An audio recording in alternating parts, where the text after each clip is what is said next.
এই ভিডিওটা বানানো একটু দেরি হয়ে গেল, তখন নবপত্রিকা সংগ্রহ করতে আমার একটু সময় লেগে গেল, পুজোর পর হয়ে গেল। তো আজকে নবপত্রিকার প্রথম ওভারভিউ প্লাস রিভিউ ভিডিও, একসঙ্গে অনেক লেখকের লেখা নিয়ে খুব অল্প করে রিয়াকশান দেবো। হ্যাঁ, আমি রক্তিম। তো চলুন ভিডিও শুরু করা যাক। এই হচ্ছে এবারের নবপত্রিকা 1432। এই হচ্ছে, খুলে দেখালে স্পাইনে দাম লেখা আছে 350 টাকা। এবং নবপত্রিকা যেরকম হয়, ভিতরের দিকে গ্লসি পেজ রয়েছে, এরকম যদি দেখেন, দেখুন গ্লসি পেজ রয়েছে। পেজ নাম্বার হচ্ছে 500। আমি একটু পিছনের পেজটা দেখাবো এরকমভাবে, 500 টোটাল পেজ। কিন্তু এইখানে দেখুন ওরা অনেক স্পন্সর পেজ, অনেক অ্যাড পেজ দেখুন এই জায়গাগুলোতে। অর্থাৎ এখন যে ওরা আস্তে আস্তে গ্রো করেছে, সেটা পেজটা দেখলে বোঝা যাচ্ছে। গত 2 বছরের তুলনায় অনেকটাই মোটা করেছে। এবং সামনেটা আমি একটু দেখিয়ে দিই, যদিও বা ক্যামেরা ধরা পড়বে কিনা জানি না, কিন্তু নবপত্রিকার কিন্তু পেজ প্রিন্ট কোয়ালিটি এবারে অনেকটাই ইমপ্রুভড। তো এই হচ্ছে মোটামুটি নবপত্রিকা 1432-এর ওভারভিউ। তো এবারে আমি ঠিক করেছি এমন সমস্ত লেখকদের লেখা পড়ব যারা এবারে অনেকটাই নতুন অ্যাড, অথবা অনেক আগে লেখা দিয়ে থাকলো আবার এবছর দিয়েছেন, এরকম সমস্ত লেখকদের লেখা পড়ব।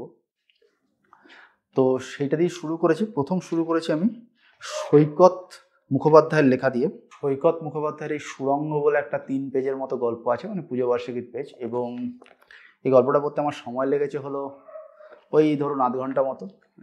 এই হচ্ছে আধ ঘন্টা, মানে একটু কমই হবে। এই হচ্ছে তার হেডপিস। তো আমি এই গল্পটা পড়েছি মোস্টলি সেন্টেন্সগুলো পড়ার জন্য। তখন সৈকত মুখোপাধ্যায়ের সেন্টেন্স আমার খুব ভালো লাগে। এবং এটা হচ্ছে খুব বেশি গল্প ডিটেল ব্যাখ্যা করা একটু ডিফিকাল্ট, তার কারণ এটা পুজো বার্ষিকীর ভিডিও, তাছাড়া এটা একটা ছোটো গল্প। তো এই গল্পটা হচ্ছে মোটামুটি প্রেম বা প্রেম নেই এরকম টাইপের একটা মাঝামাঝি অবস্থার মধ্যে লেখা। যেটা আমি বললাম যে সেন্টেন্স পড়ার জন্য পড়েছি এবং আমার ভালো লেগেছে এই লেখাটা। এখানে একটা কথা বলি, এখানে অনেকগুলো লেখা আমি নিয়ে কথা বলবো, তাদের মধ্যে কারোর মধ্যে কিছু কিছু ডেফিসিয়েন্সি আছে, কিন্তু এটা একটা পুজোবার্ষিকী ভিডিও, তাই আমি ডেফিসিয়েন্সি নিয়ে কোনো কথা বলবো না। তার অন্যতম বড় কারণ, লেখাগুলো যখন বই হয়ে আসবে তখন বেশিরভাগ ক্ষেত্রেই অথররা ওগুলোকে অনেক রকমভাবে কারেক্ট করেন। তো বেশি ডেফিসিয়েন্সি নিয়ে কথাটা তো আমি বলবো না। মোটামুটি ভালো লেগেছে যেগুলো, সেগুলো নিয়ে কথা বলবো। আর যেগুলো নিয়ে কথা বলছি না, সেগুলো হয়তো পড়িনি অথবা পড়েও ভালো লাগেনি, এই অবধি বলা যেতে পারে। এরপরে হচ্ছে আরও একটা গল্প, সেটা হচ্ছে অভিজ্ঞান রায়চৌধুরী, আমার অত্যন্ত প্রিয় লেখক, অমরত্বের সন্ধানে মিস্টার পাই। তো এই অভিজ্ঞান রায়চৌধুরীর সাইফায়ে মোটামুটি বলা যেতে পারে এখনকার বাংলার একদম প্রথম সারির একজন লেখক। ওনার প্রচুর অনিলিখার লেখা পড়েছি, তবে এখানে অনিলিখা নেই, এখানে মিস্টার পাই রয়েছে। এবং নামটা সাজেস্ট করছে এটা অমরত্ব নিয়ে, ভালো লেগেছে। এবং অভিজ্ঞান রায়চৌধুরী এই ধরনের লেখা খুবই ভালো লেখেন, আমার বেশ ভালো লেগেছে এই দুটো গল্প। এরপরে চলে যাব হচ্ছে একটা উপন্যাসিকা লিখেছেন অরিন্দম ঘোষ, এক যে ছিল বিষ। তো সেই উপন্যাসিকায় যাব এবং সেই উপন্যাসিকার হেডপিস দেখাবো। এটা হচ্ছে একটা গোয়েন্দা উপন্যাসিকা, এক যে ছিল বিষ।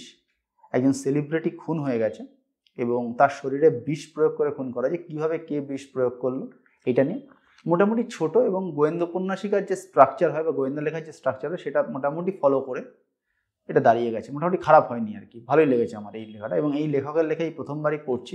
এবং এখানে আমি একটা কথা বলি, যে আমি গত 2 বছর ধরে যেটা দাবি করেছি, যে আমার পুজোবার্ষিকীর ক্ষেত্রে অটোমেটিক চয়েস হচ্ছে নবপত্রিকা কিন্তু তাকে নিজেকে ইমপ্রুভ করে এটা প্রমাণ করেছেন। এবং বিভিন্ন মানে এমন লেখকদের কাছে লেখা ওরা ক্র্যাক করতে পেরেছে, যারা আমি বড় লেখা দিয়েছি, যেটা কিন্তু সত্যি আউটস্ট্যান্ডিং অ্যাচিভমেন্ট।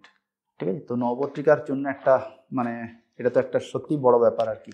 তো এই লেখাটাও আমার ভালো লেগেছে, এক যে ছিল বিষ। এরপর চলে যাব আরেকটা উপন্যাসে। এই উপন্যাসটা বেশ ভালো উপন্যাস, আমি বলছি উপন্যাসটা নিয়ে কথা। এবং সুদীর্ঘ উপন্যাস, শুভযাত্রা, প্রিয়ব্রত বসু। এবং এই উপন্যাসটা মানে বিভিন্ন সময় নিজের চরিত্র বদল করেছে। এই হচ্ছে উপন্যাসটা, চরিত্র বদল করেছে মানে কখনো মনে হচ্ছে এটা প্রেমের উপন্যাস, কখনো মনে হচ্ছে এটা সাইফাই উপন্যাস, কখনো মনে হচ্ছে এটা সামাজিক উপন্যাস। এবং এখানে একটা মফস্বলের গল্প রয়েছে, সেখানকার স্থানীয় রাজনীতির উপন্যাস, এরকম অনেক কিছু মনে হয়েছে। কিন্তু আমি পরে বুঝতে পেরেছি এটা মোটের ওপর একটা প্রেমের উপন্যাস, এবং এর যে মূল নায়িকা চরিত্র তার নিজের ভালোবাসা খুঁজে পাওয়ার গল্প হচ্ছে এই উপন্যাস। এবং এই ভালোবাসা খোঁজার জার্নিটাই বিভিন্ন জড়ের উপর দিয়ে লেখক প্রিয়ব্রত বসু নিয়ে গেছেন। তাই বিভিন্ন সময় মনে হচ্ছে বিভিন্ন ধরনের উপন্যাস, আসলে এটা একটা প্রেমের উপন্যাস। আমার খুব ভালো লেগেছে। এই শুভযাত্রা, আবারও হেডপিস দেখিয়ে দিই উপন্যাসটি। এরপরে আরও একটা প্রেমের উপন্যাস দেখাবো, অসমাপ্ত প্রেমপত্র, জয়দীপ চক্রবর্তী। এই উপন্যাসটা দেখাবো। এই উপন্যাসটা সম্ভবত আমার এই যে ভিডিওটা বানাচ্ছি যা যা পড়েছি তার মধ্যে বেস্ট উপন্যাস এই নবপত্রিকার এই প্রথম ভিডিওতে। এখনো পুরোটা পড়িনি, বেস্ট উপন্যাস অসমাপ্ত প্রেমপত্র। জয়দীপ চক্রবর্তীর জ্যোৎস্না রাত যখন পড়েছিলাম, সপিজনেরই বই, তখন আমি বুঝতে পেরেছিলাম উনি মফস্বলটাকে খুব সুন্দর রিক্রিয়েট করতে পারেন ওনার লেখার মাধ্যমে। তো এখানেও এই প্রেমের যে গল্পের লোকেশন সেটা কিন্তু মফস্বল, এবং মফস্বলের মধ্যে খুব সুন্দর করে উনি রাজনীতি ঢুকিয়ে দিয়েছেন। এবং মফস্বলে যেটা হয় আর কি, মফস্বলে যে দলীয় রাজনীতি হয়, বিভিন্ন গোষ্ঠী টোষ্ঠীর যে রাজনীতি হয়, এবং যেটা আরও সমস্যা হয় সেটা হচ্ছে গ্রাসরুট লেভেলের লোক আইডিওলজি না বুঝে রাজনীতি করে। তো সেটাও খুব সুন্দর করে গল্পের মধ্যে উনি ঢুকিয়ে দিয়েছেন। এবং বামপন্থার যে আকর গ্রন্থ দাস ক্যাপিটাল, সেটার নামটাও উনি খুব ভালো করে ঢুকিয়ে দিয়েছেন, এবং এটাতে আমার খুব ভালো লেগেছে। কারণ দাস ক্যাপিটাল বেশ কয়েক বছর আগে পিডিএফ পড়েছি আর কি, ইংলিশ ভার্সনটা, ওটা অরিজিনাল বইটা হচ্ছে ডয়েস। তো আমার এটা খুব ভালো লেগেছে, দাস ক্যাপিটালের নামটাও নিয়ে এখানে ঢুকিয়ে দিয়েছেন মাঝখানে। তো এটা হচ্ছে গ্রামের যে আর্থসামাজিক পরিস্থিতি, রাজনীতি, সেটার ওপর একটা প্রেম, এবং দুটো প্রজন্মের প্রেম। নামটা শুনে বোঝা যাচ্ছে প্রেমটা ঠিক সাকসেসফুল প্রেম নয়, অসমাপ্ত প্রেমপত্র এরকম রয়েছে, কিন্তু এই দুটো প্রজন্মের প্রেমকে উনি কানেক্ট করেছেন লেখার মাধ্যমে। এবং মোটের ওপর বেশ বেশ বেশ ভালো প্রেমের উপন্যাস হয়েছে এটা। এবং আমি এই যে ভিডিও বানাচ্ছি, এই ভিডিও সম্ভবত যতগুলো পড়ে এসেছি, একটা তো বললাম যে যেগুলো ভালো লাগেনি অথবা পড়িনি সেগুলো নিয়ে কথা বলছি না, কিন্তু যেগুলো ভালো লেগেছে তার মধ্যে এটা বেস্ট বলে মনে হচ্ছে, অসমাপ্ত প্রেমপত্র, জয়দীপ চক্রবর্তী।